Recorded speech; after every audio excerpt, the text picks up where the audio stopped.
اللہ تعالیٰ نے کلم سے فرمایا کلم لکھ۔ مالک کیا لکھوں؟ قیامت تک ہونے والے سارے معاملات لکھ دے۔ قلم نے لکھ دیے۔ کہا قلم لکھ۔ مالک اب کیا لکھوں؟ فرمایا لکھ لا الہ الا اللہ۔ قلم نے 70,000 سال میں لکھا لا الہ الا اللہ۔ مالک نے کہا قلم لکھ۔ مالک اب کیا لکھوں؟ فرمایا لکھ محمد رسول اللہ۔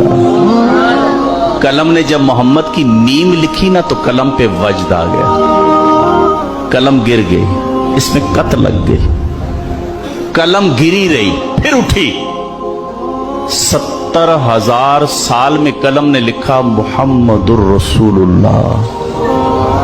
قلم جب لکھ چکی نا تو کہتی مالک تیری کرم نوازی، تیری مہربانی، تو نے مجھے توفیق دی ہے، میں نے تیرا ذکر لکھا ہے، تیرا کلمہ لکھا ہے۔ اے اللہ ایک سوال ہے، کیا تیری مخلوق میں کوئی اتنی عمر کا آدمی ہوگا؟ کیونکہ مجھے کلمہ لکھنے میں 1,40,000 سال لگے۔ اے اللہ میں نے کلمہ لکھا ہے 1,40,000 سال میں، سوال اتنا سا ہے، کیا تیری مخلوق میں کوئی اتنی عمر کا ہوگا جو زندگی میں ایک بار پڑھ لے؟ اللہ نے فرمایا میرے اے قلم میرے آخری نبی ہوں گے، ان کا امتی ایک ایک دن میں 70,000 مرتبہ